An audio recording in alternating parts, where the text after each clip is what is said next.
전기가 넘쳐도 정전이 나요. 태양광이나 풍력은 그걸 조절하기 굉장히 어렵단 말이에요. 올해 5월 4일 어떤 일이 있었냐면 추석 때 지금 그런 일이 생길 가능성이 높습니다. 그래서 지금 비상이에요. 독일을 자꾸 얘기하시는 경우가 있는데 독일은 약간 민폐 국가가 되고 있어요. 폭등하면 한 번에 20배도 뜁니다.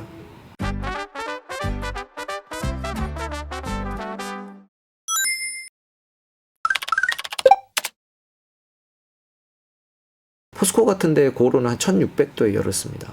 그거를 전기로 한다고 하면 비용이 어마어마하게 들 겁니다. 전기로로 가게 되면 의식주와 관련된 모든 부분이 오를 거예요. 석유화학도 오를 거고, 운송수단, 이제 수송과 관련된 부분에서 전기차가 들어오고는 있지만 그 부분에 대한 인프라 구축, 또 이런 것들이 다 비용으로 올라가야 되거든요. 그 다음에 이걸 만약에 다 재생에너지로 해야 된다고 하면 본원적인 가능성이 있잖아요.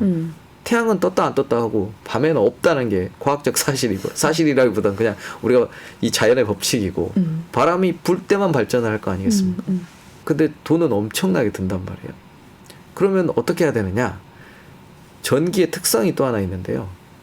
주파수 일정하게 맞춰야 돼요. 그게 무슨 뜻이냐면 수요와 공급이 초 단위로 맞아야 돼요. 발전을 하면 바로 써야 돼요. 발전이 남으면 정전이 나요. 전기가 넘쳐도 정전이 나요. 전기가 부족하면 정전이라는 사실은 대부분 잘 알고 계실 거예요. 네. 근데 만약에 우리가 필요한 전기량보다 더 많이 발전이 된다. 정전납니다. 근데 만약 태양광이나 풍력은 그걸 조절하기 굉장히 어렵단 말이에요. 태양이 뭐 안 뜨게 할 방법도 없고 바람이 안 불게 할 방법이 없어요. 그러면 그때 충전을 해야 돼요. ESS라고 하는 주로 이제 배터리 이용이 될 텐데, 우리나라 같으면 밤 시간을 다 버티고 비 오고 눈 오고 구름 오고까지 다 버텨야 돼요. 그러면 배터리를 적어도 3배 이상 달아야 되거든요. 그럼 그게 다 비용이라는 거죠. 미국도 좋은 지역에서는, 그러니까 결국 이 지리적으로 국한되는 자원들을 이용하기 위해서는 백업을 할 수 있는 배터리 자원이 있어야 되고, 그러니까 넘쳐날 때는, 부족할 때는 이걸 보상해주는 다른 발전기가 있어야 돼요. 네. 맞춰줘야 돼요. 빨리 주파수를 끌어올려주는 발전기가 필요하고요. 그 다음에 송전망을 어마어마하게 깔아야 돼요. 뭐 사막이거나 바닷가에 이제 발전소가 근처할 거기 때문에 송전망을 깔아야, 이게 다 비용으로 올라갈 건데, 그러다 보면 지금 이제 전력 단가가, 재생에너지 발전 단가는 떨어집니다. 태양광 패널을 마구 깔게 되면. 하지만 시스템을 유지하는 비용. 그러니까 방금 말씀드린 백업하고 밸런싱하고 송전망 깔고 이런 비용들이 추가적으로 다 들어가게 돼요.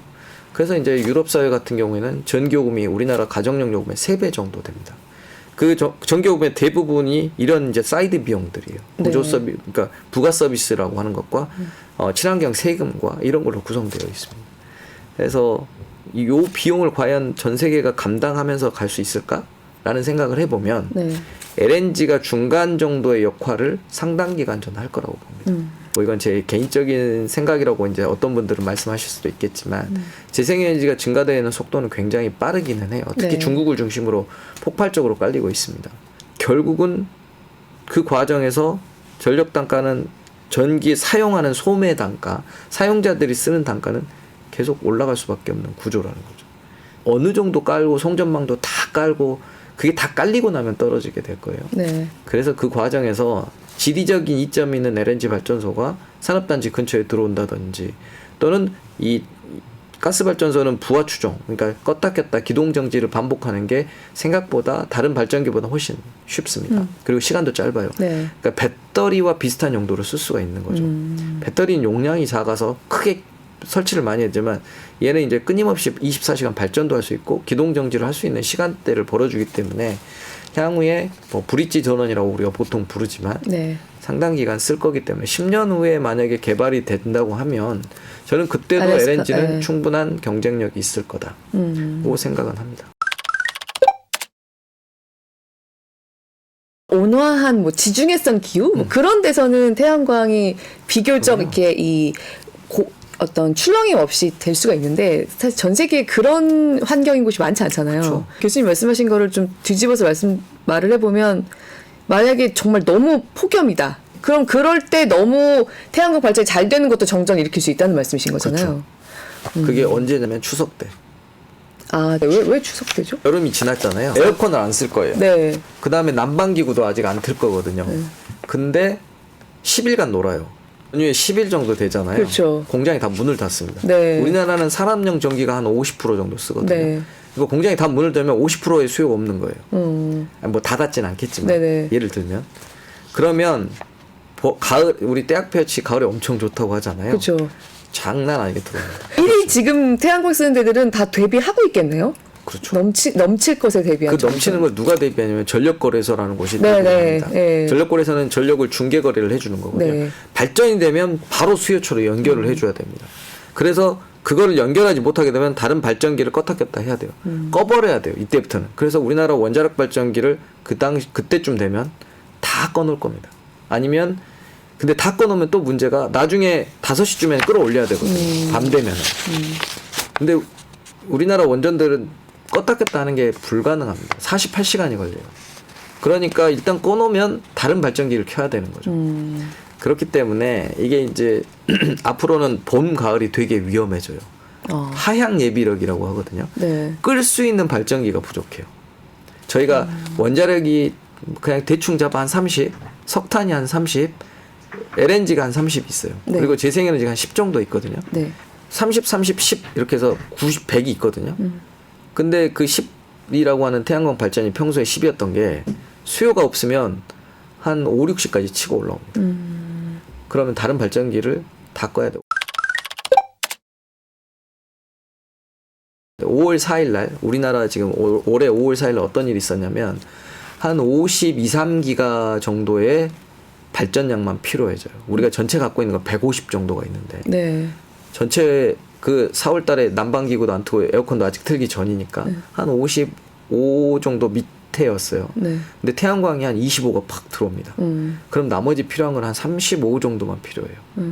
그러면 다른 거 다 그러니까 30, 30, 30, 90 중에 35를 키고 나머지 다 꺼야 된다. 그러니까 간단하게 말씀드리면 그래요. 뭐 스트럼 발전기도 있고 뭐 되게 복잡하긴 하지만 네. 추석 때 지금 그런 일이 생길 있을까 봐. 가능성이 높습니다. 그래서 지금 비상이에요. 근원적으로 간헐성을 띌 수밖에 없는 이 에너지를 쓴다는 게 정말 그 항상성을 유지하는 게 보통 일이 아니군요. 전기의 특성이 그러니까 주파수 안정도, 전압 안정도, 위상각 안정도 세 개 안정도가 신뢰도로 기준으로 들어오는데요. 우리나라는 근데 태양광 같은 발전기는 이제 DC 전력이라고 그냥 60에서 0으로 그냥 바로 떨어집니다. 태양이 없어지는 순간. 그러면 거기다가 인버터라는 걸 달아서 적게 떨어지게 잡아줘야 되거든요. 네. 근데 우린 그런 게 안 달려 있어요. 왜죠? 규제가 없었어요. 요 재생에너지를 더 설치하기 위한 저희의 조건이 있어요. 필요 조건들. 그게 뭐냐면 아까 전기는 바로 써야 되니까 기본적으로 송전망이 있어야 돼요. 송전망을 건설하지 못했어요. 한전은 발전 설비 물량을 5.3배를 1990년부터 지금까지 증가시켰는데 송전망은 1.5배밖에 증가 못 시켰어요. 모든 지역이 반대예요. 송전망을. 지을 수가 없어요. 아, 그렇죠. 쉽지 않죠. 쉽지가 짓는 게. 않습니다. 다 싫어하는 시설이. 전자파 나온다고 되게 싫어하시고요. 근데 전기는 송전망이었으면 갈 곳이 없거든요. 네. 자, 이제 이런 이야기를 가끔 강연 때 하는데요. 석유는 언제든지 이동할 수 있어요. 네. 왜 그럴까요? 액체이기 때문에. 이런 데 담아도 돼요. 물컵에 담아도 되고 페트병에 담아도 되고 드럼통에 담아도 되고요. 어떤 항공수단이든 벨은 뭐 트럭이든 태울 수 있거든요. 그러니까 다른 나라로 이동이 가능해요. 전기는 송전망이 없으면 이동이 불가능해요. 자, 독일을 자꾸 얘기하시는 경우가 있는데 독일은 11개 국가랑 송전망이 연결돼 있어요. 그래서 주고받습니다. 부족하면 사오고 넘쳐나면 팝니다. 독일이 이미 50% 자기의 발전 물량의 재생에너지를 갖고 있거든요. 근데 넘칠 때가 있어요. 너무 많이 발전이 돼요. 바람이 잘 불어요. 막 네. 그러면 다른 나라에 팔아요. 그럼 가격이 동시에 싸지니까 좋죠. 근데 바람이 안 불어요. 그러면 다 사와야 돼요. 그래서 다른 나라 걸 다 흡수해버려요. 독일이. 그럼 다른 나라 전기요금을 다 올리게 됩니다. 그래서 약간 민폐 국가가 되고 있어요. 에너지 민폐 국가. 왜냐하면 송전망을 다른 나라 전기를 끌어오다 보니 스웨덴이나 노르웨이 쪽 가격이 올라버리거든요. 네. 거기는 수력으로 대부분 해서 싼데 갑자기 이 발전 사업하는 분들이 송전망으로 제일 비싸게 사주는 독일한테 팔아버리는 거예요. 유럽은 플로팅 메커니즘이라 해서 제일 비싸게 부르는 그 사업자에게 팔게 돼 있어요. 그래서 이게 그러면 매달 전기요금이 막 출렁거릴 수 있네요. 그렇죠. 거기는 또 수요 공급에 의해서 가격이 출렁거리게 되어 있어요. 우리는 그런 건 아니거든요. 네. 그렇기 때문에 폭등하면 한 번에 20배도 뜁니다. 물론 소매요금이 뛰는 거 아니고 도매요금. 네. 발전 단가에서 그러니까 작년 11월 9일과 11월 10일 날 그런 일이 발생했어. 11월 9일 날 바람이 잘 불었고요. 11월 10일 날 바람이 안 불었어요. 그랬더니 원래 9일 날 43유로 메가와트당였던 게 거의 1000유로까지 뜁니다. 다음 날. 그런 일들이 유럽은 매일 벌어지고 있어요. 물론 잘 들어오면 싸게도 팔고 마이너스 프라이스도 가능해요. 네거티브 프라이스라고 하는데요. 공급이 넘치면 당연히 미치고도 파는 거죠. 근데 우리는 문제가 뭐냐? 우리 혼자 다 해결해야 돼요. 뭐 위에는 북한이 가로막고 있고 삼면이 바다여서 어디로도 송전망이 다른 나라와 연결돼 있지 않습니다. 그러면 우리나라 혼자 이 안에서 그 밸런싱을 맞춰야 되는 거예요. 송전망을 건설했어야 되는데 많이 못했고 그러면 배터리라도 달아야 되거든요. ESS 에너지 저장 장치라고 하는 거죠. 네. 에너지 저장 장치는 사실 다양합니다. 배터리가 우리가 대표적으로 생각하는 방법이고 양수 발전이라는 것도 있어요. 전기가 남아돌면 물을 이렇게 끌어올려서 원래 옛날에는 전기를 댐에 상부 댐으로 올려서 필요할 때 이렇게 내리기만 하면 발전이 되니까 네. 그런 것도 있고 뭐 여러 가지 중력 장치라는 것도 있고 압축 공기라도 있는데 아무튼 배터리 가장 대표적인데 배터리라도 달았어야 되는 거죠. 근데 그것도 충분히 달지 않았어요. 재생에너지 발전 설비만 왕창 단 거죠. 지금 저희가 뭐 다른 나라 기준으로 보면 적게 단 거긴 합니다. OECD 기준으로 보면. 하지만 태양광 발전 중심으로 저희는 빨리 깔았고 그 빨리 까는 과정에 저희가 해야 될 일인 송전망 또는 배터리 ESS 또는 그 시스템을 유지하기 위한 수요의 유연성, 공급이 유연해지면 수요도 유연해져야 되는데 그러한 보상 체계는 없고 또 하나는 규제가 있었어야 돼요. 조금의 발전이 넘치면 비상시에는 이거는 출력 제한합니다 라는 규제를 걸었어야 되는데 그런 것도 없었고 인버터를 달라고 해야 되는데 안 달았고 그러니까 이런 종합적인 문제들이 재생에너지로 증가하는 과정에 발생되는 문제들입니다. 네. 뭐 전 세계가 동일한 문제예요. 그렇기 때문에 비용이 인상될 겁니다. 그리고 안정성을 구축하는 시스템 비용은 점점 올라가게 될 겁니다. 온실가스 네. 배출량이 한 1.5%예요. 그 역사상 산업혁명 이후에 누적량으로 따져보면 우리 1% 정도거든요. 네. 그걸 우리가 다 줄였다고 치고 그러면 미국이 줄이나? 미국이 15%거든요. 네. 중국이 줄이나? 중국이 33%거든요. 인도가 줄이나? 인도 이제 경제 개발해야 되거든요. 2,600불짜리예요. 이제 1인당 GDP가. 그럼 거기는 석탄을 어마어마하게 지금 짓고 있어요. 중국의 석탄 발전량이 1,300기가와트가 있어요. 물론 줄이고 있죠. 네. 그러니까 이거는 하루아침에 될 일은 절대 아니고요. 우리의 역할이 어느 정도까지인지를 잘 보고 진행하는 것이 중요하다는 거죠. 아니 근데 하긴 해야죠.